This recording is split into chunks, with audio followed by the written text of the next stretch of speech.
Convido você a abrir a palavra de Deus no livro de Filipenses, capítulo 1. A gente vai ler do versículo 20 até o versículo 30 nessa manhã. Então, Filipenses 1, do 20 até o 30, diz assim a palavra de Deus. Estou lendo na Nova Versão Internacional. Aguardo ansiosamente e espero que em nada serei envergonhado. Ao contrário, com toda a determinação de sempre, também agora será engrandecido em meu corpo, quer pela vida, quer pela morte. Porque para mim o viver é Cristo e o morrer é lucro. Caso continue vivendo no corpo, terei fruto do meu trabalho. E já não sei o que escolher. Estou pressionado dos dois lados. Desejo partir e estar com Cristo, que é muito melhor. Contudo, é mais necessário, por causa de vocês, que eu permaneça no corpo. Convencido disso, sei que vou permanecer e continuar com todos vocês para o seu progresso e alegria na fé, a fim de que, pela minha presença, outra vez a exultação de vocês em Cristo Jesus transborde por minha causa. Não importa o que aconteça, exerçam a sua cidadania de maneira digna do Evangelho de Cristo, para que assim quer eu vá e os veja, quer apenas ouça a seu respeito em minha ausência, fique eu sabendo que vocês permanecem firmes num só espírito, lutando unânimes pela fé evangélica, sem de forma alguma deixar-se intimidar por aqueles que se opõem a vocês. Para eles isso é sinal de destruição, mas para vocês de salvação, e isso da parte de Deus. Pois a vocês foi dado o privilégio de não apenas crer em Cristo, mas também de sofrer por Ele, já que estão passando pelo mesmo combate que me viram enfrentar, e agora ouvem que ainda enfrento. Vamos orar, pedindo a Deus que fale conosco. Senhor, fala conosco pela Tua palavra. Não permita que a nossa mente ela fique divagando, Senhor. Não permita que a nossa mente ela fique presa, Senhor Deus, a coisas, ó Deus, que possam nos tirar da meditação do Senhor. Queremos meditar em Deus, refletir sobre o Senhor. E queremos que o Senhor também nos encontre, Deus. Que o Senhor fale ao nosso coração. Precisamos Te ouvir, Deus. Tua voz é poderosa, a Tua voz, ela, Senhor Deus, trabalha coisas em nós que nós não conseguimos trabalhar. A Tua voz, ó Deus, ela chega onde a nossa voz não chega, nosso pensamento também não consegue chegar ele é limitado, Deus, e por isso não chega a lugares profundos. Mas a Tua voz não. A Tua voz, Deus, ela traz alegria no meio da tristeza. A tua voz traz segurança no meio da solidão. A Tua voz traz, Senhor Deus, sanidade no meio de loucuras, Deus. É isso que precisamos. Precisamos, Senhor Deus, ter os nossos olhos no Senhor. O nosso pensamento cativo à obediência de Cristo. Só o Teu Espírito pode operar a palavra em nós. Só o Teu Espírito pode fazer a palavra ser viva em nós. Que bom que o Senhor morreu, o Senhor Jesus morreu, ressuscitou, ascendeu aos céus e o Senhor e o Filho enviaram o Seu Espírito para habitar em nós, de maneira que a palavra seja viva. Precisamos disso e pedimos isso em nome de Jesus. Amém. Amém. Eu vou pedir para você deixar a sua Bíblia aberta. Talvez a gente vai voltar a alguns textos ao longo da nossa meditação. Então eu vou pedir para você ficar aí com o seu texto pertinho dos olhos. Irmãos, o sermão de hoje é aquele sermão que a gente chama de aplicação. Confesso para vocês que não é fácil a gente pensar em sermão de aplicação em plena Páscoa, mas não por causa do sermão de aplicação e nem tampouco por causa da Páscoa, mas a dificuldade da gente pensar a complexidade do nosso contexto, a complexidade do que nós temos enfrentado, pessoal, uma perspectiva micro, na nossa experiência, no nosso contexto, nas suas demandas, nas questões do seu coração, nas questões da sua mente, das suas circunstâncias, das situações do seu viver, do meu viver, do nosso viver, mas também uma perspectiva mais ampla, maior, macro, uma perspectiva global, mundial, nacional e até global e mundial. Mas nós precisamos entender que o Senhor deseja nos fazer pensar esse sofrimento ou as circunstâncias que estão perto e longe de nós à luz do Evangelho. Então, se a gente pensar que em 2020, 2021, nós estamos passando por várias situações e uma delas é que nós estamos lidando com a morte de perto. Com a morte de pessoas que nós amamos. Eu lembro que há um ano e um mês atrás, a gente ouvia os noticiários e a gente ainda trabalhava, continuamos a ouvir e eles nos assustam, mas a gente ouvia e dizia, nossa, aconteceu alguma coisa em outro país e aconteceu lá em outra cidade, em outra localidade. E aí depois foi chegando no território nacional e chegou um momento em que a gente disse, chegou perto de mim. Um pai, uma mãe, um filho, uma filha, um amigo, um cunhado, uma cunhada, um irmão, uma irmã. A morte chegou perto e quando não, nós mesmos, você mesmo pode ter enfrentado no seu próprio corpo, de uma maneira mais intensa, você lidou e talvez esteja lidando com a presença, com a morte, a presença da sombra da morte, como a gente vê no Salmo 23. De fato, talvez você esteja passando pelo vale da sombra da morte.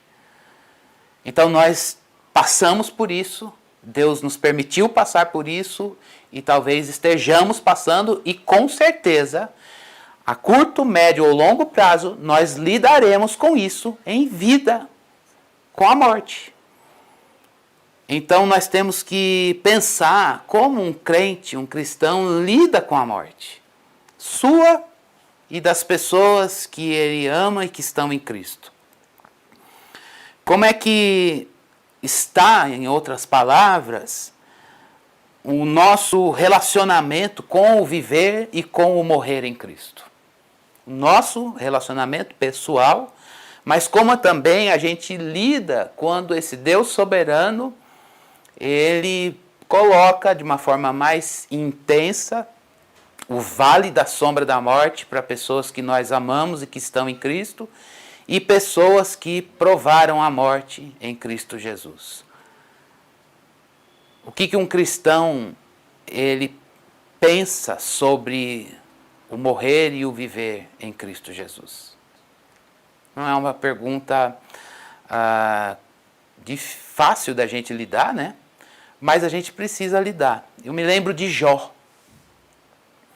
Em Jó, naquela narrativa do Antigo Testamento, Satanás, eu vou usar uma palavra minha aqui, ele apostou que Jó não lidaria bem com o sofrimento e a morte. Morte de pessoas, perda das pessoas e separação das pessoas que ele tinha no seu convívio. Satanás apostou que ele iria perder a confiança e a convicção em Deus naquele momento. A questão não era, a grande questão ali não era o que ele ia, a luta pela luta.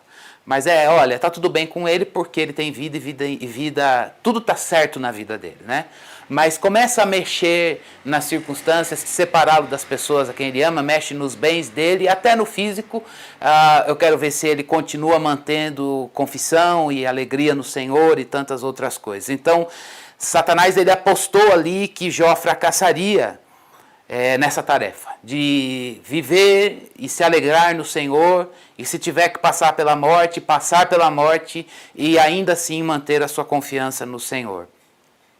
Se tem uma das coisas que a gente desnuda o nosso coração nas nossas convicções diante de Deus, ou na fragilidade das nossas convicções, ou na fortaleza que o Espírito de Deus trouxe para as nossas convicções no Evangelho, é no momento da morte.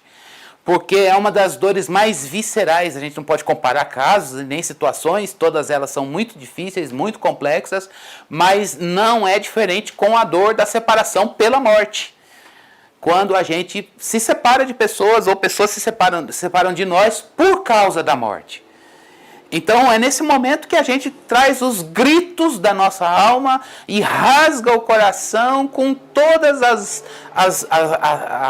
com a ausência de filtros, seja para Deus, para nós mesmos ou para as pessoas a que a gente tem um pouco de intimidade e a gente deseja e tem essa liberdade de rasgar tudo que está dentro de nós. Isso não é nosso, isso está desde que a morte está presente no mundo, ao longo da história a gente vê as pessoas rasgando o coração. Pois bem, naquela história de Jó, não é o foco da nossa meditação, a gente vê isso.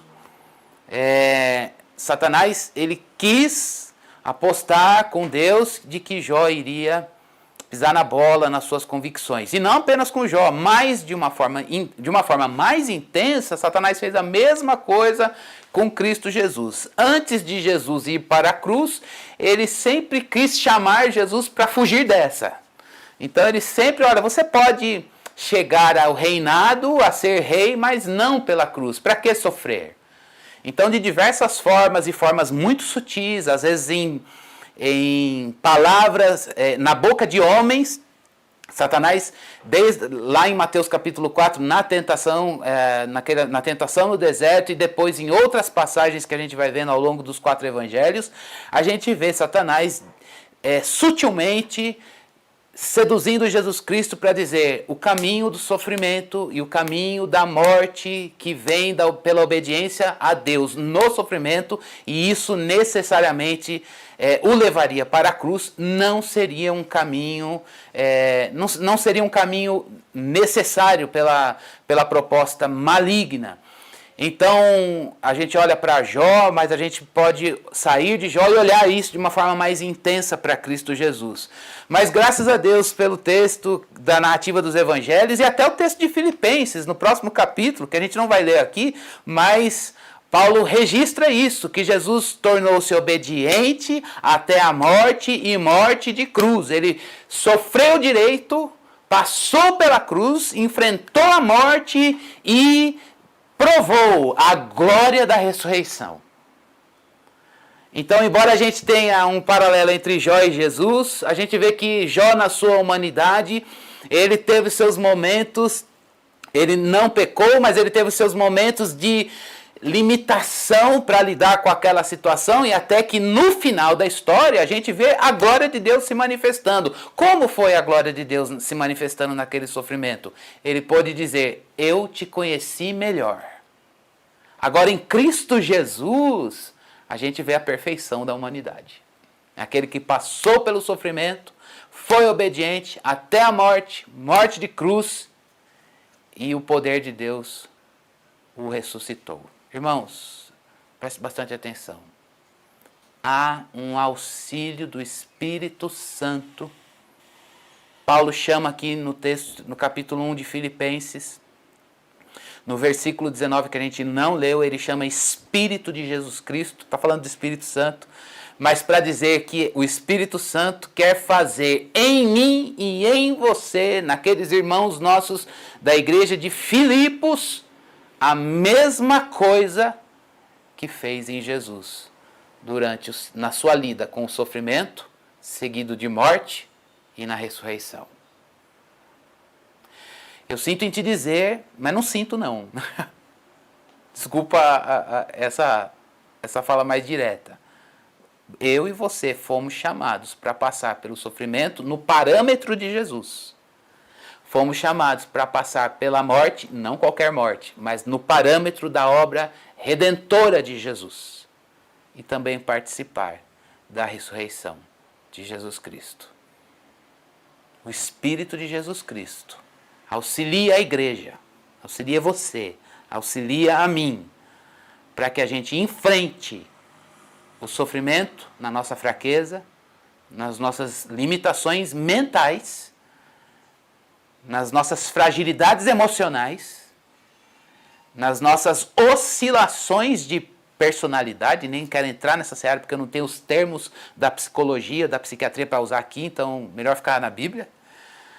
Mas a despeito da terminologia, o Espírito de Jesus Cristo, capítulo 1, versículo 19, habita em você e habita em mim, apesar de nós.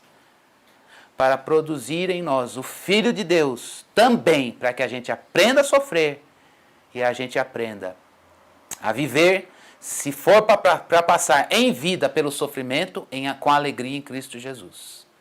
E se também, quando chegar a nossa hora, nós tivermos que enfrentar a morte, que a gente possa passar pela alegria do morrer em Cristo Jesus. Viver com alegria em Cristo Jesus e morrer com alegria, porque morremos em Cristo Jesus. O Espírito de Deus faz isso. Ele ajuda a gente nesse enfrentamento do sofrimento e da morte. Paulo estava escrevendo algumas informações antes da gente pensar duas lições. Hoje vai ser mais objetivo, eu vou trazer duas lições, mas fica aqui. Paulo, quando escreveu isso daqui, ele estava num sofrimento iminente e possivelmente com ameaças da morte. Quando a gente lembra do ano passado, a gente viu as várias coisas que ele foi passando e várias vezes que o Espírito Santo de Deus foi falando para ele. Olha, você vai para Jerusalém, porque lá você vai sofrer. Aí passa por aquela situação difícil em Cesareia, agora você vai sofrer mais, mas eu quero que você vá até Roma. Como que ele vai para Roma para pregar? Preso, ele não vai naquela liberdade de um cidadão do império, ele vai preso porque ele vai comparecer diante de um tribunal. É um sofrimento e várias situações que ele vai passando ao longo dessas viagens e da viagem para Roma. E quando ele escreve essa carta, ele está numa situação de prisão. Eu não quero entrar na discussão em que lugar, se é Cesareia, se é uma prisão possível em Éfeso, ou ainda se é a prisão lá em Roma. O fato é que ele está preso. A igreja estava triste pela prisão dele, por várias razões, e também uma delas é um apego pessoal a ele, mas também uma situação delicada de ver uma impossibilidade do avanço missionário do Evangelho de Cristo Jesus, e a igreja meio que dá uma murchada, e aí Paulo, opa, fica sabendo disso, escreve para a igreja contribui financeiramente com o ministério dele, ele recebe com gratidão isso, e aí ele escreve gente dizendo para eles, pessoal, vocês precisam se alegrar no Senhor. Vocês precisam se alegrar no Senhor. Vocês não podem depender das circunstâncias para terem alegria. E aí até aquele clássico texto do capítulo 4. Eu aprendi a viver contente em toda e qualquer situação. Eu sei estar na abundância e também sei passar pela escassez. Posso todas as coisas naquele que me fortalece. Então a carta que Paulo está escrevendo aqui é numa situação, ele se encontra numa situação de limitação, numa situação de prisão. Só que o texto que a gente leu, ele diz uma coisa interessante. Ele está dizendo, olha, eu estou passando por esse sofrimento e possivelmente vou lidar com a morte. Agora, nessa situação de sofrimento, seguido de morte possivelmente, Paulo está com vergonha? Não. Então, vamos para o outro extremo. Ele está se achando e se gloriando? Não, porque eu sou uma pessoa que sabe sofrer, eu sou uma pessoa que eu tenho uma resiliência, não o poder de Cristo atuando nele, mas ele por si só, um temperamento, uma personalidade tão forte que aguenta lidar com a dor. Também não, ele é fraco. Então ele não se gloria, mas também não se envergonha. É demais isso. Ele não se gloria, dizendo, manda que eu seguro. Não. Quem passa pelo sofrimento direitinho e suporta a dor e enfrenta a morte é Jesus. Ele sim. Então se Paulo tiver que se gloriar no sofrimento, enquanto ele tem vida, e enfrentar o sofrimento e a morte, tem que ser no Espírito de Jesus Cristo, porque o Espírito de Jesus Cristo, lembra do versículo 19? Vai dar poder para ele viver a experiência de Jesus e não a de Paulo. Então, não é o primeiro ponto, mas uma coisa que eu quero chamar a sua atenção aqui é que o Espírito Santo não vai fazer você ser melhorado em você mesmo, mas vai produzir em mim e em você o Filho, para que a gente passe pelo sofrimento na alegria, na vontade de Deus, como o Filho de Deus que morreu e ressuscitou. Isso é Páscoa. Nossa Páscoa é Jesus. Como ele viveu, como ele morreu e como ele ressuscitou, é esta experiência que o Espírito de Deus quer produzir em mim e você durante a nossa vida e quando a gente enfrentar a morte, quando a gente morrer em Cristo. Paulo não está envergonhado, Paulo não está se achando. Nem vergonha do sofrimento e nem tampouco dizendo, eu consigo passar, isso é fichinha para mim, eu passo de boa. Não. Mas também Paulo não está aqui buscando fuga, atalho e uma solução fácil para o problema dele. Nessa situação, Paulo não está buscando uma situação fácil. Acho que eu vou dar uma negada no evangelho, porque aí eu não preciso ficar lidando com o sofrimento de cruz. Não preciso ficar lidando com o sofrimento de Jesus. Posso ver a vida. Eu vou dar um jeito, vou negar o evangelho, assim eu saio dessa prisão aqui, não preciso ir lá defender, apresentar as razões do evangelho, primeiro dentro de uma perspectiva mais local do judaísmo, depois até numa perspectiva lá para o imperador. Eu não preciso fazer isso. Não, ele fala, vou manter firme a minha convicção, não vou buscar um atalho para o sofrimento, vou encará-lo de frente, só que eu sei que eu não sou a pessoa que tem um poder, ou eu não sou um super-homem, eu não sou uma pessoa que tem uma estrutura maravilhosa para lidar por isso que com o sofrimento e com a morte, por isso que eu não me acho, eu tenho medo de mim mesmo, né? Isso eu coloco por mim. Então, nesse sentido, a postura de Paulo de não se gloriar e não se envergonhar e não pegar um atalho, não pegar uma solução fácil e não negar o evangelho de Cristo Jesus, desafia você e a mim nessa manhã.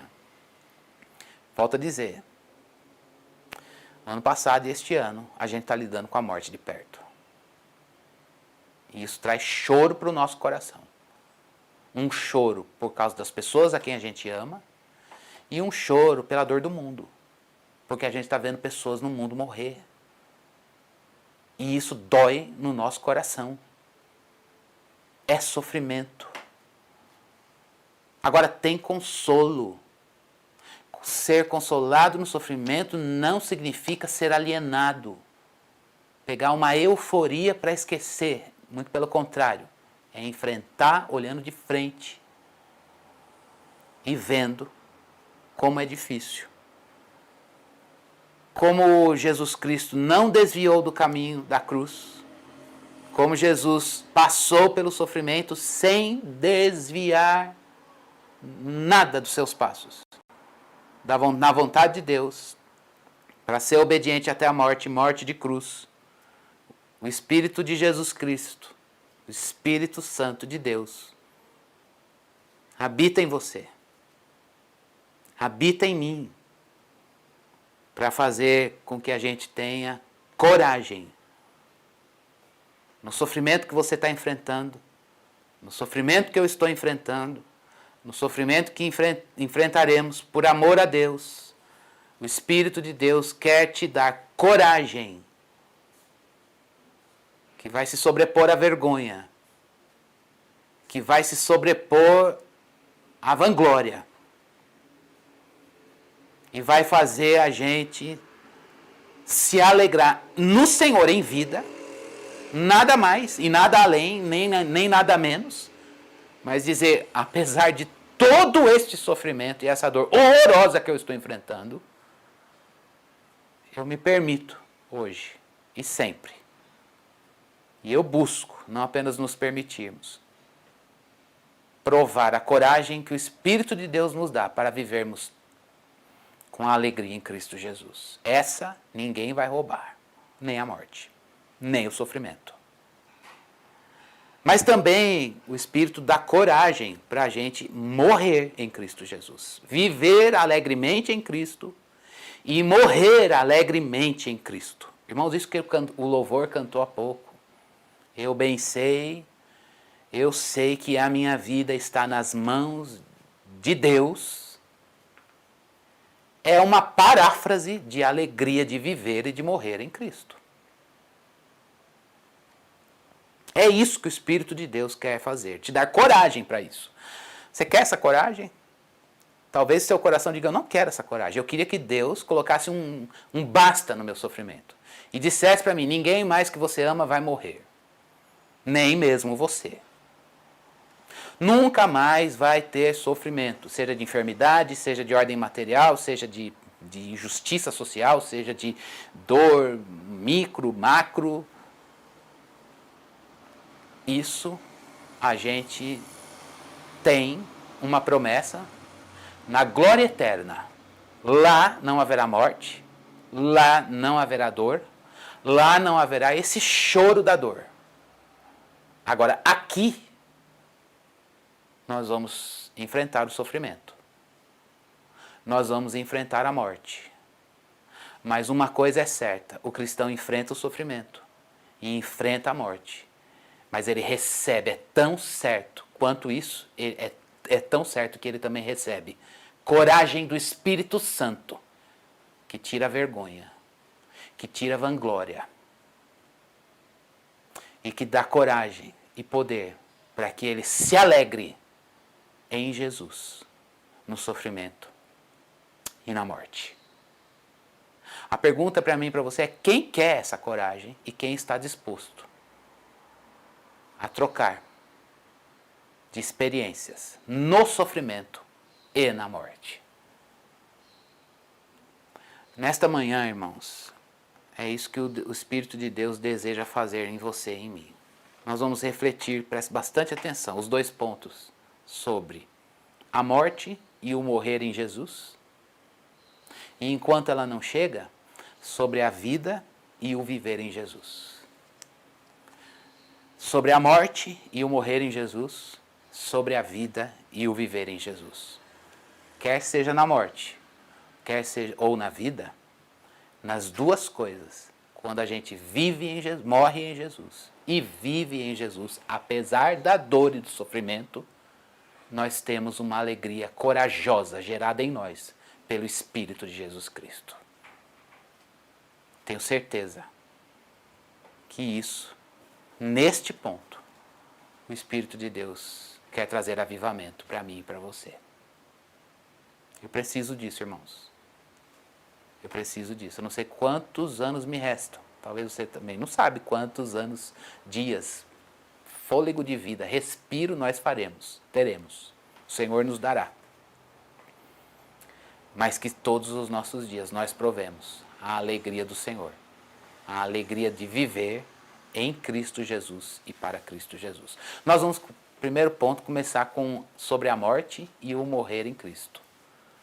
Paulo disse muito bem naquela situação para os irmãos de Filipos, ele disse: então, eu não estou com vergonha, eu também não estou me gloriando, mas eu estou passando por isso no auxílio do Espírito de Jesus Cristo.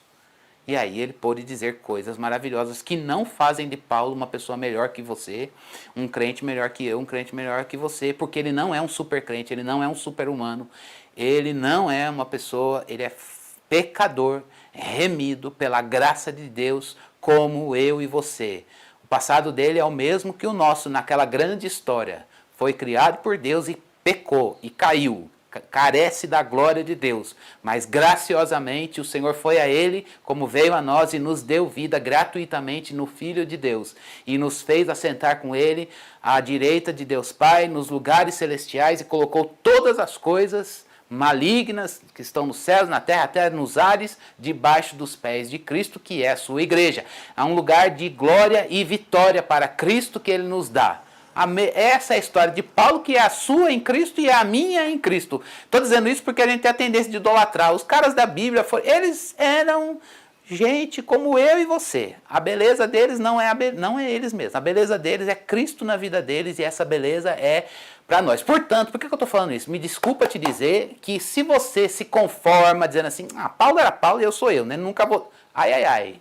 Não é Paulo era Paulo, não. Paulo era pecador, caído como eu e você, e se o Espírito de Deus auxiliou Paulo para ele poder escrever o que escreveu, o mesmo Espírito de Cristo Jesus que habita em você é poderoso para fazer essa palavra ser viva na sua vida, na minha vida, no seu caráter e no meu caráter, apesar de nós. Então, sobre a morte e o morrer em Cristo.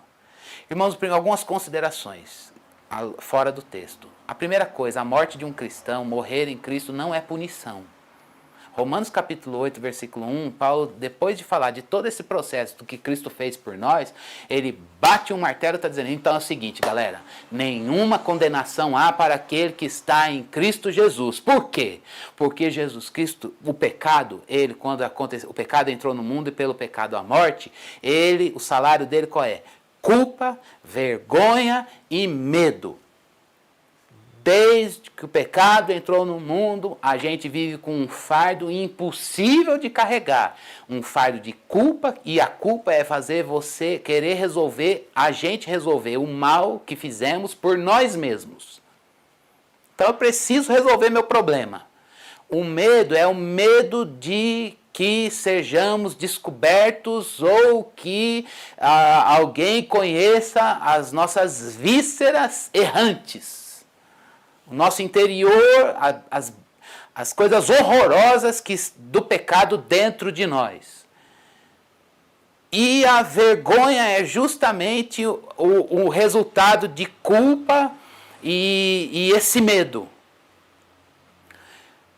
Essas três coisas, que é o fardo do pecado, caíram sem reservas nenhuma sobre Jesus Cristo lá na cruz. O cálice da ira de Deus. O que é o cálice da ira? Olha a metáfora, a imagem aí. Uma linguagem lá do Antigo Testamento. O cálice da ira de Deus. Ele é aquele cálice que os homens vão pecando e aquilo vai ferindo a santidade de Deus. Aquilo vai ferindo, não é que Deus está vingando, que Deus está de mau humor, não é nada disso. É a afronta do pecado diante da santidade de Deus.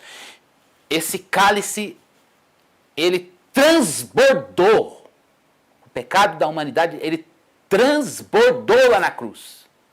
Agora, não é pouca coisa não. O Deus Pai viu o Filho de Deus, que é sem pecado, receber um cálice transbordante da ira de Deus, um inocente, receber um inocente que é filho dele.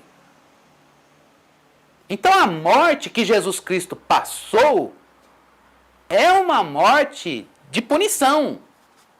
Para que esta punição, que é minha e sua, não venha mais sobre nós. Portanto, nenhuma condenação há para aquele que está em Cristo Jesus. Você diz, mas quando a gente morrer, quando Cristo voltar, todos nós seremos julgados. É verdade, só que a gente vai olhar e dizer, Cristiano, vem aqui. Eu vou lá, pode falar, Senhor. Então, vamos olhar a sua vida. Eu vou falar, triste vida antes de Cristo Jesus. Não tem vergonha nenhuma. Por quê? Porque como é que a gente pode olhar o pecado como uma coisa legal? Não, vai ver desgraça. A única coisa que eu vou olhar cada pecado meu e você vai olhar cada pecado seu e vai dizer, bendito o Cordeiro de Deus que levou o meu pecado sobre ele. Aleluia. Graças a Deus. Isso não é teatro, não. É isso mesmo. É aquele respiro de alívio. Uau. Amém. Esse fardo caiu sobre Jesus e eu troquei de fardo. Eu joguei culpa. Ele recebeu minha culpa, meu medo, minha vergonha. E eu estou recebendo a sua santidade, a santidade da vida dele. Portanto, nós já fomos condenados lá na morte de Jesus. Ele morreu a morte da nossa condenação. Agora, então a morte não é para Deus nos punir de nada. A morte é um desígnio divino e quando chegar a nossa hora, a hora de quem Ele quer chamar para Ele, Ele vai fazer isso. Mas a morte, irmãos, segundo ponto da morte para um cristão, para aquele que morre em Cristo, é que não é punição, porque ela já foi sobre Jesus, e aí isso faz todo sentido a gente perceber que se o salário do pecado é culpa, medo e vergonha, a gente faz todo sentido agora a gente dizer que Jesus, na sua morte, ele foi a propiciação, que é, ele foi uma oferta de culpa, Ele, na morte e ressurreição, ele é o nosso rei, portanto não temos mais medo. E ele foi uma oferta ele é o Cordeiro de Deus, que recebeu a nossa culpa e a nossa vergonha. Mas a morte, ela não é, a gente não precisa ter medo da morte, por quê? Porque a morte, irmãos, quando o Senhor Jesus Cristo nos salvou, ele morreu, ele viveu, morreu, ressuscitou, está à direita de Deus em glória, com um corpo de glória. Tudo isso já aconteceu. Tudo isso já nos foi dado.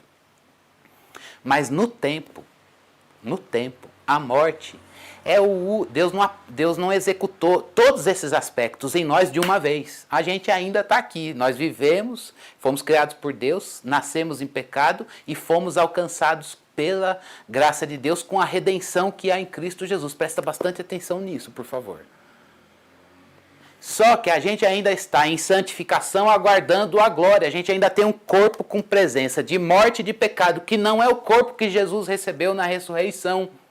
A gente já morreu e ressuscitou com Cristo, dá um pau na nossa cabeça temporal, né? Mas a gente já morreu e ressuscitou com Cristo, nós estamos à direita de Deus, se os nossos pecados passados, presentes e futuros estão pagos pela graça de Deus lá na obra redentora de Cristo Jesus. É por isso que o apóstolo João, quando escreveu, disse: olha, eu digo para vocês não pecarem, mas se vocês pecarem, vocês têm um advogado, que é Jesus Cristo, que está à direita de Deus intercedendo por nós. É verdade, Ele está intercedendo por todos nós. E é por isso que a gente já está lá na glória final, mas no tempo a gente ainda está aguardando um corpo que seja condizente com essa identidade que já está implantada. O reino de Deus já está implantado dentro de nós.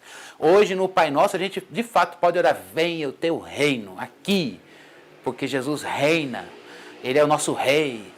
Nós não temos mais um fardo de culpa, de vergonha e de medo. Nós temos um rei que se fez vergonha, culpa e pecado por nós. E hoje nós estamos ardentemente aguardando um momento que vamos receber uma casa nova que seja condizente com a identidade de mortos e ressuscitados em Cristo Jesus. Então a morte para o crente, fica falando aqui e às vezes não vou direto ao ponto, é o último aspecto que a gente vai provar desse mundo decaído. Então Deus, o que Ele fez? Ele tirou a gente dessa condenação do pecado, levou isso sobre Jesus Cristo e nos tirou da condenação lá para a glória eterna. Glória eterna é um corpo ressuscitado. Mas isso foi feito em etapas. Condenação, justificação, estamos em santificação e vamos chegar à glória final. Enquanto este dia não chega, a gente deve olhar para o nosso coração e dizer: eu não vejo a hora de estar com um corpo. Corpo, gente, não é fantasminha que atravessa a parede, não, é corpo. Jesus comeu depois da ressurreição. Corpo sem pecado, sem morte. A gente vai ter esse corpo como é o de Cristo, e a gente olha e diz: eu não vejo a hora, mais do que o corpo, não vejo a hora de fechar os meus olhos aqui e abri-los na eternidade e estar com o Senhor. A morte é o último, é o que nos falta passar para que a gente viva plenamente isso. Mas tem um outro aspecto da morte. Quando a gente perde alguém que morreu em Cristo, o nosso coração sente tristeza. A gente sente tristeza. Eu já perdi meu pai, por exemplo, e senti tristeza, porque a morte não é fim, a morte é separação. A gente se separa de pessoas. Então a gente sofre quando a gente se separa de pessoas. A morte para o crente também é esse momento de tristeza, de dor da separação. Não é à toa que a gente tem aquela célebre frase no casamento: estejam unidos, né, até que a morte os separe, porque de fato a morte separa. A morte põe fim a uma aliança, a um pacto. Então a gente sente tristeza quando a gente vê. Mas a nossa tristeza de ver alguém que amamos morrer em Cristo não é só tristeza. Ela é combinada. É uma tristeza combinada com alegria e com esperança. É uma tristeza que a gente sente alegria e esperança. Por quê? Porque a gente sabe que essa pessoa foi primeiro que a gente e ela fechou os olhos aqui e ela está com o Senhor. Essa esperança de que essa pessoa está com o Senhor, ela inunda o nosso coração junto com a tristeza. Eu não sei em que proporção isso acontece dentro do seu coração, aí é muito particular, está muito atrelado às bases das nossas convicções, e é nisso que o Espírito de Deus está querendo trabalhar nessa manhã em você e em mim.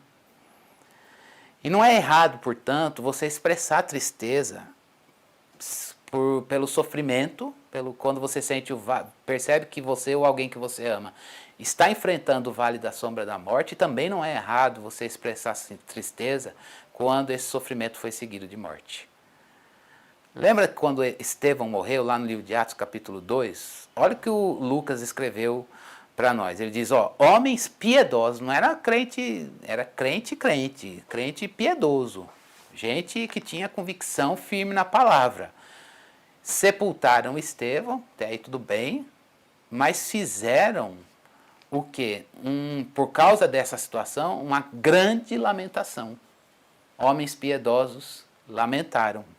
No momento que estavam sepultando Estevão, eles fizeram um grande lamento. Então, quando a gente vê alguém que a gente ama morrer em Cristo, a gente tem tristeza pela dor da separação, mas a gente também tem e deve permitir que o Espírito de Deus gere no nosso coração alegria e esperança, porque essa pessoa morreu e está com o Senhor. Esse é um ponto que Paulo coloca no texto de Filipenses para nós. Bom, eu gostaria muito de morrer e já estar com o Senhor. Gente, quando um crente morre, ele fecha os olhos aqui e abre na eternidade. E ele está com o Senhor. Meu Deus. Meu Deus. Está com Jesus. Não consigo expressar o que é isso. A gente morrer e estar com o Senhor. Talvez quando você lê a narrativa da vida de Jesus nos evangelhos, você fala, eu queria ter vivido naquela época. Isso não vai acontecer, mas uma coisa é certa, quando a gente morrer e der o nosso último suspiro, os nossos olhos se fecharem, nós vamos abrir e estar com o Senhor e ver o Senhor tal qual Ele é. A Bíblia chama essa experiência de dormir no Senhor. Dormir é você, na verdade, se desvencilhar deste mundo que jaz no maligno. E aí a gente está com o Senhor. E estar com o Senhor, irmãos, é bom conhecer a Deus aqui. É bom viver aqui em serviço, é bom viver aqui em adoração, no sofrimento, nos momentos de calmaria, mas melhor é a gente se despojar desse mundo e estar mais próximo da glória final. E uma coisa é certa, quando um crente morre no Senhor, ele automaticamente está diretamente com o Senhor. Lembra que Jesus Cristo disse para o ladrão, lá na cruz, aquele que creu, hoje você vai estar comigo. Hoje você vai estar comigo. É este o ponto da alegria. É este o ponto da alegria. Essa pessoa está com o Senhor. Paulo está dizendo isso. Bom, se você perguntar para mim, você quer continuar aqui no mundo sofrendo, tarará, beleza, no parâmetro de Cristo, ele vai dizer, eu não estou fugindo não quero atalho não, mas eu estou indo para estar com Ele. E eu quero estar com Ele. Esse é o anseio do crente. O Espírito Santo de Deus, quando dá coragem para a gente lidar com o sofrimento, eu queria falar mais, mas não posso, eu tenho que me policiar no tempo. Mas quando o Espírito de Deus dá coragem para a gente sofrer no parâmetro de Cristo e enfrentar obedientemente o sofrimento até a morte de cruz, que foi o caso de Cristo Jesus, essa experiência produzida em nós por Ele, Ele vai produzir um desejo grande da gente estar com Cristo Jesus. E ele combina com a tristeza e a dor da separação. Quando a gente morre e está com o Senhor, irmãos, a gente tem um conhecimento pleno. Agora a gente está vendo. Não foi essa experiência de Jó? Então, até aquele sofrimento, antes daquele sofrimento, eu conheci o Senhor de ouvir falar, agora os meus olhos te veem. Agora os meus olhos te veem. O sofrimento. E quando a gente chegar lá na eternidade, a gente vai dizer, agora, ai Senhor, agora o conhecimento é maior. Porque a gente tem uma mente limitada pela queda. Mas lá, quando a gente fechar os nossos olhos aqui, a gente estiver com Cristo, a gente vai dizer, agora eu tenho um conhecimento pleno do Senhor. Mais do que isso, um serviço mais dedicado em adoração. A adoração que a gente tanto faz, vou dizer, ela é em êxtase. Ela é em êxtase, porque hoje, se Jesus Cristo, a gente quisesse ver Jesus, nosso corpo não aguenta. Nosso corpo não aguenta. Mas na eternidade, a gente vai fechar os olhos aqui e ver o Senhor como a gente é. Portanto, irmãos, quando a gente morre, a morte do cristão leva o crente para Cristo. E essa morte traz mais plenamente o Cristo para o crente. Tudo isso é progressivo enquanto a gente está em vida. Mas na morte, a gente vai dizer: Senhor, agora eu te vejo. E automaticamente a gente vai ver: Senhor, o Senhor plenamente está aqui. Porque eu não tenho mais um corpo que tem presença do pecado e presença da morte.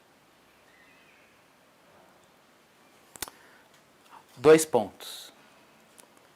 Eu sei que é difícil a gente pensar que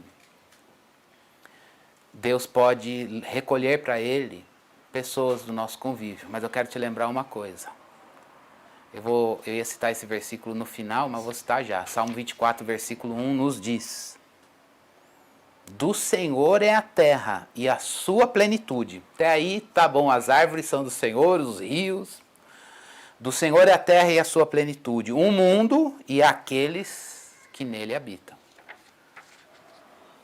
Desculpa fazer isso na minha pessoa, não é uma forma egocêntrica ou egoísta de dizer.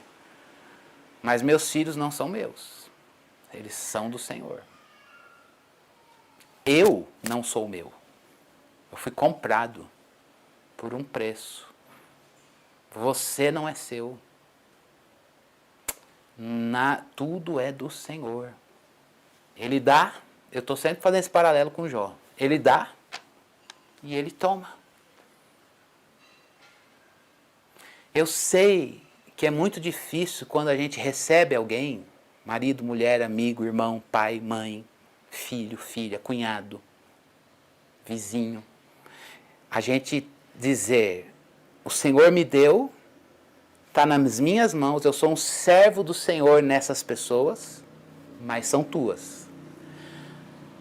E parece uma violência com a gente quando Deus arranca essas pessoas de nós. Elas são dele. E parece que foi um mal para essas pessoas Deus separá-las de nós. Isso é temporário, até que estejamos no Senhor. Aquele que morreu em Cristo está com o Senhor, e é para lá que nós estamos indo também. Portanto, meus irmãos, as pessoas que Deus te deu em vida, vamos nutrir nos vínculos sanguíneos, nos vínculos sociais, nos vínculos do trabalho e outras formas de nos relacionarmos com as pessoas aqui, que todas essas relações elas estejam debaixo daquilo que vai durar para sempre, um relacionamento em Cristo Jesus. Essas pessoas, é muito bom saber que mais do que o meu pai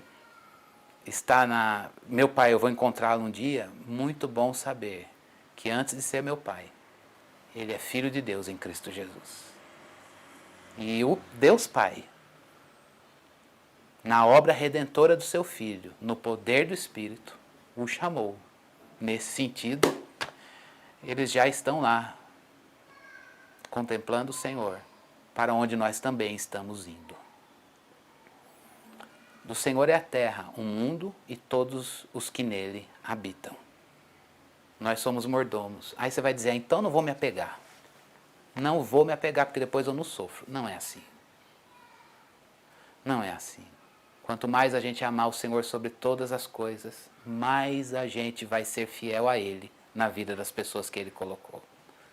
Você quer ser um bom amigo, um bom filho, um bom pai, um bom irmão, manter um bom patrão, um bom empregado, um bom vizinho, um bom crente nesse mundo?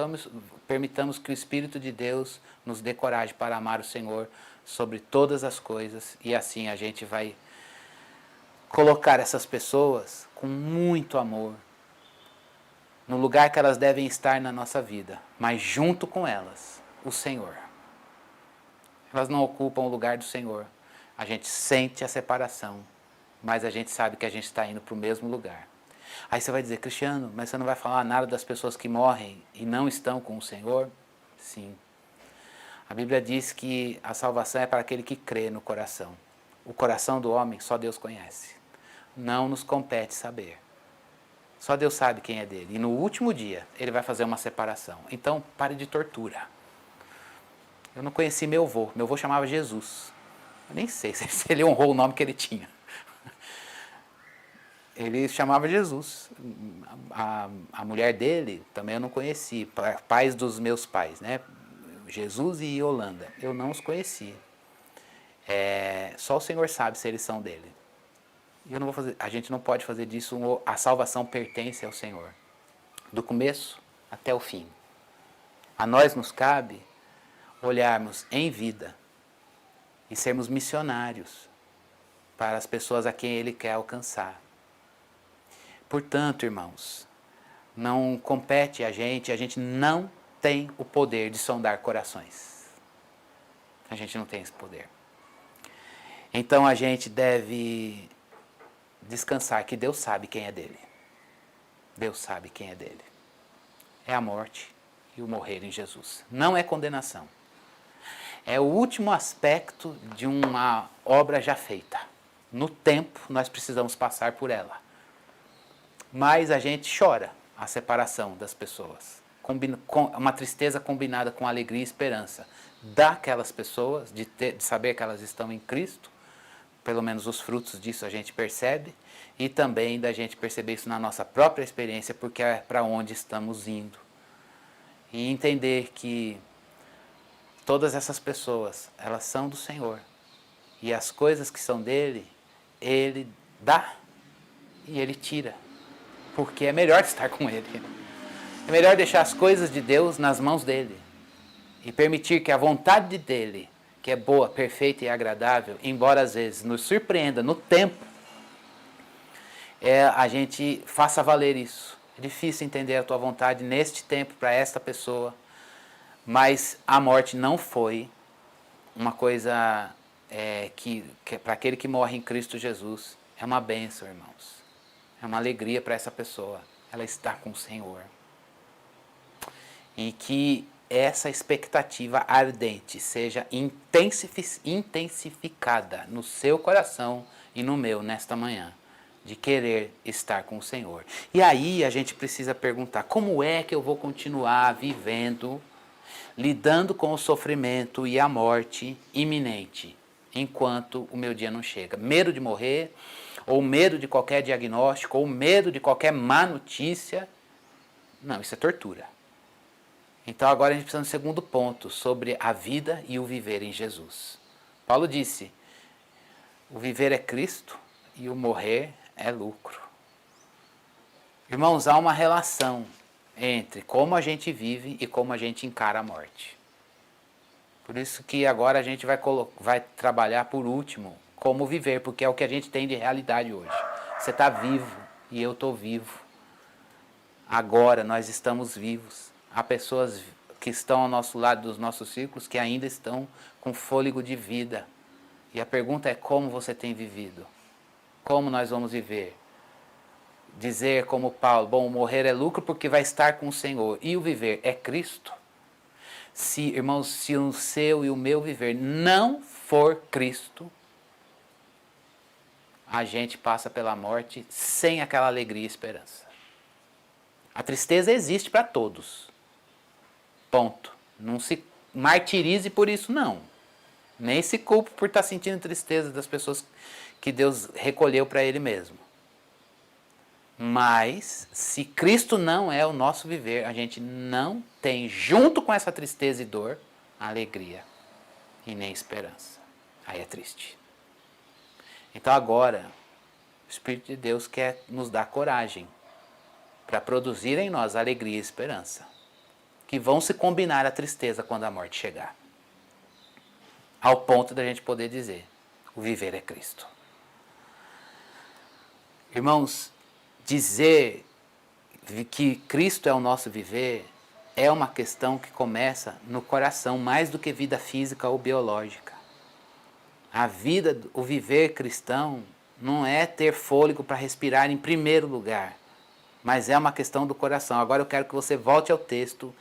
Desculpa se eu estou alongando o tempo aqui, mas eu quero dar esse recado para mim e para você junto. É uma questão de mente, do coração e do nosso interior. Antes de ser uma questão, eu estou vivo porque eu estou respirando e tenho biologicamente, fisicamente, está tudo funcionando. Antes disso, a gente precisa olhar. Paulo coloca lá no versículo 21. Para mim, o viver é Cristo. Só que, quando ele está falando para mim, o viver é Cristo, é porque lá no versículo 15 do capítulo 1, ele está dizendo, é o seguinte, tem gente que está vendo que eu estou preso e está pregando o evangelho. Tem gente que está mais desperto para pregar o evangelho. E tem uma galera que está pregando o evangelho por inveja, por rivalidade, por motivos egoístas. Então olha o paralelo. Para mim, o viver é Cristo. Minha vida está centralizada em Cristo. Para aquelas pessoas, eles estavam ali, Paulo está fora do cenário, então vamos aproveitar o vigor do viver, vamos aproveitar a força para viver e vamos anunciar o evangelho, que é uma coisa boa, mas com uma motivação egocêntrica, por inveja, por cobiça, por desejo de vanglória. Lembra? Paulo está dizendo, por isso que faz todo sentido. Bom, eu não me glorio e nem me envergonho. Eu tenho motivações cristocêntricas. Irmãos, é esse o ponto que o Espírito de Deus quer trabalhar na minha vida e na tua vida nessa manhã. Se a nossa vida é cristocêntrica ou egocêntrica. Se as nossas relações com as coisas que Deus deu são lindas, vieram a nós soberanamente, por dádiva e graça dele, não foi porque você pode, porque eu posso, porque ele quis. Porque ele quis. E talvez é nesse momento que a gente pode parar de olhar para a vida dos outros e dizer, nossa, o Senhor deu tanta coisa para fulano e tão pouco para mim. Ou o que eu queria o Senhor não deu, o que eu não queria o Senhor deu. Deus deu soberanamente, graciosamente para você, mas é dele. Agora o ponto não é só receber. O ponto não é só ter filho, não é ter casamento, não é ter marido, mulher, amigo, família, bens, carreira, ministério, dons e tantas outras coisas. A questão é, tudo isso é cristocêntrico? Ou é egocêntrico? Porque aqueles homens estavam tendo atividade de pregação, de anúncio do evangelho, mas o motivo era podre. E Paulo olha aquilo e está dizendo, para mim, o viver é Cristo. A razão de eu cuidar dessas coisas, do anúncio do evangelho, ser um apóstolo para os gentios e continuar vivendo é em Cristo Jesus. A vida e o viver em Cristo, irmãos, precisa mudar de uma perspectiva egocêntrica para ser cristocêntrica. E isso não é fácil, porque desde que o pecado está no mundo, a gente vive para nós. E o mundo que a gente vive tenha filhos para você, tenha carreira para você, tenha bens para você, tenha um corpo lindo para você, cuide da saúde para você, ou cuide da saúde para os seus filhos, faça isso em benefício deles, seja mordomo do corpo para você ou para as outras pessoas. E o Evangelho de Cristo está dizendo não. Eu vou amar meu filho porque eu amo o Senhor. Vou amar meu filho porque ele é um discípulo de Jesus. Eu não quero que meu filho seja parecido comigo. Eu quero que meu filho seja parecido com Jesus. E eu quero dizer que eu luto contra o meu coração todos os dias. Porque eu não quero um filho que seja mais parecido com um cristiano. Pelo amor de Deus. De um pecador no mundo já basta eu. Mas outro imitando, não. Que todos nós, eu e eles, sejamos imitadores de Cristo. Foi para isso que Deus me colocou na vida deles. Foi para isso que Deus me colocou na sua vida. Foi para isso que Deus colocou você na minha vida. Para ser um discípulo de Jesus Cristo e me exortar. E dizer, peraí, Cristiano, você está sendo muito parecido com você. Ouse ser mais parecido com Jesus. Eu falo isso em amor. Irmãos, a gente precisa parar de brincar de que nós somos cristocêntricos na nossa confissão. Se isso é um perigo para você, avalie-se. Se isso é um perigo para mim, que o Espírito de Deus traga conserto na minha vida. A gente precisa ser cristocêntrico nas entranhas. A gente precisa ser cristocêntrico nas emoções. A gente precisa ser cristocêntrico no coração. Viver é Cristo. Por que é que o Senhor está dando tantas coisas em abundância para você? Para você? Para mim? É dele e é para ele. Nós vamos estar aqui oscilando entre o versículo 21 ou 15. Aqueles estão pregando. Mas a motivação é por inveja. Eu, para mim, o viver é Cristo. Livre de vergonha, livre de vanglória. Morrer é lucro. Por quê? Aí eu vou ter plenamente aquilo que eu já estou vivendo em fagulhas, em antegozo, em antevisões. Não é pleno, mas é antecipado. O Espírito de Deus quer dar coragem para você e para mim, para a gente viver e poder dizer, para mim, na vida do meu filho, na vida do meu irmão, na vida do meu pai, na vida da minha mãe, dos meus amigos do trabalho, na vida dos meus vizinhos que eu pego no elevador, no porteiro do meu prédio, no mendigo na rua, no rico lá na mansão. Para mim, o viver é Cristo. E eu quero que essa relação cristocêntrica venha a reger os meus amigos da igreja. A igreja não é um clube. A igreja não é um... Nós temos vida social, mas nós não estamos ali. Vamos lá, vem aqui, vai cá. Irmãos, nós somos irmãos em Cristo. Você não precisa de cristiano, não. Você precisa de Jesus na minha vida. Porque se eu der cristiano, eu vou te fazer mal. E confesso que eu quero o Cristo que está em você. É dele que eu preciso. É o que há de Jesus na sua vida. Isso me abençoa. E eu espero que o que há de Cristo, e isso é fato, sem glória nenhuma, o que há de Cristo na minha vida te abençoa. Para mim o viver é Cristo. Para nós o viver é Cristo. É? Se não é, não se culpe. Também não vem terminar o sermão de hoje, já estou acabando, dizendo, nossa, para mim o viver não é Cristo. Não é, meu amado, mas vai ser. O Espírito de Deus vai dar coragem. O Espírito de Cristo habita em você para te dar coragem, para você viver e morrer em Cristo Jesus. Quem tem Cristo como vida, versículo 21, é aquele amar Cristo, viver, ter Cristo como esse amor maior. Não vê a hora de estar com Ele na glória eterna. Não é porque está querendo ir embora logo, por causa do sofrimento, mas é ardente expectativa. É de fato dizer, olha, eu estou mirando no céu e fico bem colocado na terra. Essa lógica não é minha não, é do famoso C.S. Lewis. Mira lá no céu e você fica bem posicionado na terra. Mira na terra. Você está fora do lugar aqui e perdeu o céu. Vamos fazer isso nas nossas relações. Mira no céu e se coloca bem como pai, como mãe, como amigo, como irmão, como pastor, como pregador, como profissional, seja qual for a esfera, como solteiro, como casado, como na escassez ou na abundância, nos extremos da vida, mira no céu. O céu é o Senhor. Peça isso para o Espírito Santo na sua vida. E aí você fica bem posicionado aqui. Perde o céu da mira. Perde a eternidade, perde o foco na eternidade. Tudo fica bagunçado, eclipsado aqui. As coisas perdem o sentido. Isso é sinal de que você se converteu, que o Espírito de Deus trabalhou regeneração, você nasceu de novo. Quem tem essa vida em Cristo, centralizada nele, ama Cristo. Quer servi-lo. Onde ele colocou.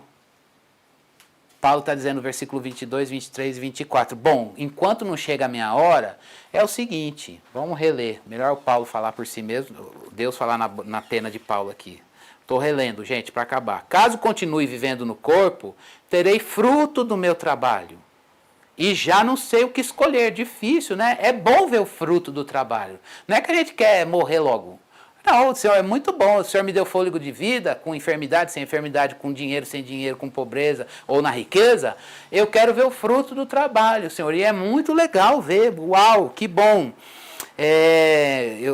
Eu não sei o que escolher. Estou pressionado dos dois lados. Olha o que ele está dizendo aqui. Eu desejo partir e estar com Cristo, o que é muito melhor. Esse é o desejo dele, é a alegria e a ardente expectativa, é a esperança, que quando perde alguém, se combina com a tristeza, que é legítima. Mas ele coloca também, contudo, aí uma adversativa mudou o cenário. Por outro lado, é mais necessário, por causa de vocês, que eu permaneça no corpo. Ele está olhando a necessidade da igreja. É você olhar para o seu filho, bom, eu preciso trabalhar, sustentar meus filhos, cuidar da minha mãe, e isso e aquilo, eu já tenho algumas coisas para fazer que não se sobrepõem ao desejo por Deus. Mas eu sei que eu preciso, são necessidades minha, dos outros, das circunstâncias. E eu sei que eu vou permanecer, contudo, por causa permaneço no corpo, versículo 25, convencido disso, eu sei que eu vou permanecer e continuar com todos vocês para o seu progresso e alegria na fé. Este é o ponto, irmãos. Então assim, beleza, Deus, eu tenho um motivo para o Senhor continuar me dando força para viver. Deus, de fato, é muito bom viver. Não é um fardo querer viver, não. Ai, me culpa, eu não estou com vontade de morrer, eu queria estar com Cristo, mas eu ainda quero viver. Não tem problema não. Paulo está dizendo, olha, eu fico aqui, oscilo entre quero estar com Cristo, que é muito melhor, mas também quero estar aqui, porque é bom, legal ver o fruto de Cristo operado pelo Espírito na vida da igreja. É a missão que Deus deu a ele, que para você é outra coisa, e para mim outra coisa, e assim vai. O contexto e a história, a vontade de Deus para cada um de nós em Cristo Jesus. Agora o ponto é, enquanto a gente vive, tem progresso e alegria. Esse é um ponto. Que progresso no quê, gente? Progresso em ser cristocêntrico.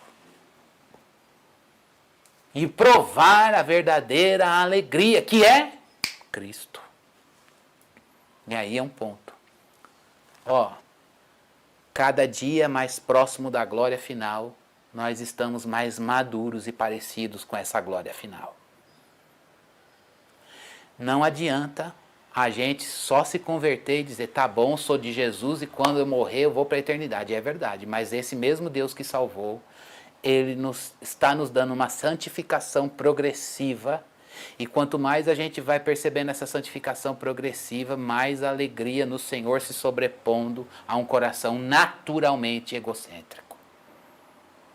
Portanto, irmãos, eu quero dizer que há mais de Jesus para ser gerado na minha vida e na sua vida. A gente não chegou à glória final ainda. E enquanto estamos aqui, vamos viver alegremente, crescendo no Senhor. E para isso não tem jeito, gente. Não adianta ter uma confissão maravilhosa, bíblica. Graças a Deus, o Senhor tem nos agraciado com a palavra. Precisamos melhorar muita coisa. Mas, irmãos, a gente precisa buscar o Espírito para viver a palavra. Porque senão a gente vai ficar contemplando uma coisa maravilhosa, olhando à distância e dizer, não está em mim. E o Evangelho é para Cristo estar em você, Cristo em cada um de nós. Isso é progresso e alegria no Senhor. Progresso e alegria no Senhor. Portanto, eu venho dizer a você, tomemos um posicionamento. Se isso é necessário para você, se isso é necessário para mim, diga alto lá, chega nos dias que me restam, nos anos que o Senhor me der, eu quero viver em progresso na alegria no Senhor. Para que essa alegria e esperança daquilo que eu vou viver na eternidade, que é antevisto plenamente, não, porque senão nós vamos estar na glória. Mas periodicamente, graciosamente, soberanamente, Deus nos dá ele interrompe o tempo e o espaço e marca a gente com a glória celestial cada vez mais crescente e ardente. A gente vai dizendo, Deus, é bom estar aqui, é bom ver o fruto, eu te louvo, celebro, me alegro, mas eu não vejo a hora de estar com o Senhor. Não chegou essa hora? Amém. Vamos viver, me dá força para viver os dias que o Senhor me deu. Eu não vou viver nem, deixa a coisa levar, não, vou viver alegremente, na fraqueza, com dinheiro, sem dinheiro, com enfermidade, sem enfermidade. Deus me deu vida, eu vou me alegrar nele. Porque eu sei que essa alegria, ela é real. Enquanto a gente vive, exerça continuamente o crer. A vocês foi dado não apenas crer, mas a sofrer por Cristo. Aí você vai dizer, nossa, que tristeza. Não, agora a gente vai dizer que bom. A mim me foi dado o privilégio de crer e de sofrer por Cristo Jesus. O que é sofrer por Cristo Jesus em vida, num coração que está centralizado em Jesus e que centraliza, permite que o Espírito de Deus centralize todas as coisas que o Senhor nos deu em Cristo Jesus, e não em nós. Essa é a experiência de morte de cruz, irmãos. Receber as coisas que são do Senhor e deixá-las centralizadas em Cristo, ao nosso cuidado. É uma comunhão doce que traz no nosso corpo o morrer de Jesus. Lembra que está lá em Coríntios 4, 2 Coríntios 4,10? Estou lendo. Trazendo em nosso corpo o morrer de Jesus, para que a vida de Jesus também seja revelada no nosso corpo. O sofrimento traz essa experiência. Você sofre, mas Jesus foi gerado aí. E se Jesus, seu coração está centralizado nele, isso é obra do Espírito, também é obra do Espírito, a gente diz, o Senhor está aqui, glória seja dada a Ele. Essa é a nossa segurança da salvação. Estou passando pelo sofrimento, mas eu estou seguro da salvação em Cristo Jesus. 1 Pedro capítulo 4, versículo 14 diz isso, preste bastante atenção. Se vocês são insultados, isso é sofrimento, por causa do nome de Cristo, Deus colocou você no sofrimento, que é a vontade dEle, o Espírito da glória, o Espírito de Deus repousa sobre vocês. O Espírito da glória final repousa sobre cada um de nós. Pode passar pelo sofrimento, mas esse Espírito da glória final repousa sobre cada um de nós. O sofrimento tem um galardão, palavra diferente, a gente não usa mais, né? Galardão. Na verdade é assim, ó, é Jesus coroar a obra dele na sua vida, lá no final. Jesus não vai coroar a minha obra, não vai coroar a sua obra, vai coroar a obra dele, porque a obra é ele mesmo, né? A obra foi ele que fez. Então, se tem alguma coisa que precisa ser coroada no sentido de honrada, é a obra dele. Então, vamos ser diligentes em vida. Senhor, eu não quero que o Senhor me dê um nome famoso, eu não quero que o Senhor dê filhos para mim, eu quero que na eternidade tudo que o Senhor me deu seja coroado pelo Senhor mesmo, porque Cristo estava lá. Cristo estava no casamento, no trabalho, na carreira, na educação dos filhos, no cuidado do corpo. Tudo tinha motivação cristocêntrica, tudo para a glória dele e nada para mim. Isso é uma obra de conversão e regeneração que o Espírito de Deus produz dentro de nós. E mais, irmãos, a glória final no sofrimento, o sofrimento é coroado com a glória, é a frustração de Satanás. Em Jó, Satanás não venceu. Ele viu o Senhor. Ele chegou à glória de ver o Senhor naquele sofrimento. Falhou como humano. Jesus não. Jesus chegou à glória pela morte na cruz. Por isso que a gente pode dizer, tragada foi a morte pela vida. E a gente está certo que nada pode nos separar do amor de Deus que está em Cristo Jesus. Atos capítulo 9, versículo 16, na experiência da conversão de Paulo, a gente leu isso ano passado, está lá. Mostrarei a ele o quanto ele deve sofrer pelo meu nome. Por que sofrer pelo meu nome? Porque a glória de Deus estará nesse sofrimento. Sofrer a parte de Jesus, irmãos, não tem a glória de Deus. O único sofrimento que tem glória de Deus é o sofrimento de Jesus. Então, para a gente orar. O Espírito dá coragem para você sofrer. Paulo preferia estar com Cristo. Você prefere? Estar com Cristo não é quando eu chegar lá na morte eu vou preferir. O querer estar com Cristo é na vida. É agora. Essa é a coragem que o Senhor quer dar. Essa coragem vem com alegria e esperança, que combina com a tristeza, quando a gente perde alguém que morreu. O que a gente faz, o que a gente vai viver lá, estar com o Senhor, já está presente aqui. Não de forma plena, mas já está presente aqui, que para nós é muito abundante. Você está disposto a dizer, do Senhor é a terra, a sua plenitude, o mundo e aqueles que nele habitam? No mundo tudo bem, quando chega perto a gente diz, é do Senhor? Que Deus trabalhe no nosso coração. Deus entende a dor da sua separação pela morte. Até nisso, Ele sabe o que é se separar de alguém que ama. Na cruz, pela primeira vez, o Deus Pai e o Deus Filho tiveram que se separar pela morte. Nunca eles se separaram. Nunca. Eles são eternos. Eles vivem juntos em aliança desde a eternidade. Mas naquele momento, o Pai teve que dizer, se separar. Toda a nossa separação espiritual de Deus recaiu sobre o Filho.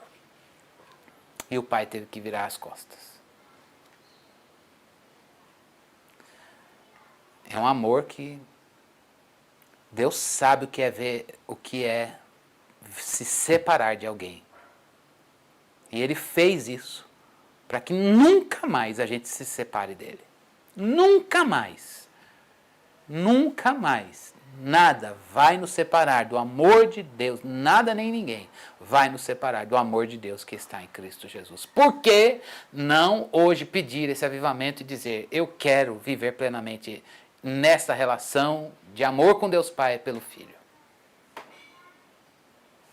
Isso, a entrega que Deus Pai fez do seu Filho por um culpado injusto, que sou eu e você, cala o nosso coração e tira de nós toda a culpa. Vamos orar? Senhor, nós agradecemos porque o Espírito Santo foi enviado e Ele é o Espírito Santo que aplica em nós a obra de Jesus Cristo, que passou pelo sofrimento em obediência até a morte de cruz e não se viu como vítima na cruz. Ele teve que suportar o cálice da ira de Deus. E o cálice da ira de Deus era um cálice que transbordou do pecado, não do inocente Jesus, santo e impecável Jesus, mas do meu pecado, do pecado daqueles a quem o Senhor salvou. Deus, tem misericórdia de nós se nós resistimos. Nós precisamos hoje de um coração que não se envergonhe do sofrimento e também não se glorie de passar pelo sofrimento. Mas nós precisamos de poder e coragem para dizer, o viver é Cristo. Para mim, o viver é Cristo. Gera essa confissão no nosso coração. Pelo poder do Espírito, Deus. Gera essa palavra na nossa vida. Santo Deus, que as coisas que o Senhor nos deu só tenham sentido porque Cristo está ali. Livra-nos, Deus, de um coração egocêntrico, como daqueles homens que estavam fazendo uma coisa honrosa por si só, mas com um coração podre, motivados por inveja, por disputa, Senhor. Tem misericórdia de nós, santifica-nos. Santifica-me, Senhor. Eu não quero esse coração que eu e os meus irmãos, a gente renuncie isso, Senhor Deus, e haja um sopro do Espírito em nós, para que o coração do Cordeiro de Deus, manso, humilde, que encontra prazer na lei do Senhor, o homem perfeito, o justo do Salmo 1, como Jesus, tem o seu prazer na lei do Senhor, que não segue conselho dos ímpios, não se detém no caminho dos pecadores, não se assenta na roda dos escarnecedores, tem o seu prazer na lei do Senhor, na lei do Senhor medita dia e noite, porque ela é doce, porque ela é maravilha, porque é alegria, a vontade de Deus.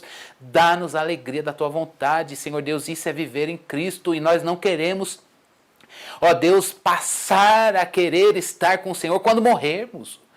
O que vamos viver na eternidade, nós pedimos, faz crescer aqui, hoje, para que haja alegria e esperança no meio da tristeza, do sofrimento e da morte. Nós choramos a dor do sofrimento e da morte, lamentamos diante do Senhor, mas o que pedimos é, combina a nossa tristeza com a alegria do céu e da eternidade, Deus. Isso é obra do Teu Espírito, isso não é gerado pelas nossas emoções. Não há um temperamento ou personalidade forte capaz de produzir essa convicção em nós. Tua palavra está lida e entendida. Agora nós caímos de joelhos diante do Senhor para dizer, gera convicções fortes na palavra, fortalecidas pelo Senhor no Espírito. Trabalha em nós, Deus. Nós rasgamos o nosso coração na tristeza do sofrimento, do luto, da perda, da separação das pessoas que amamos, que o Senhor nos deu. É difícil dizer, o Senhor tirou. Difícil aceitar a mão soberana tirar pessoas de nós.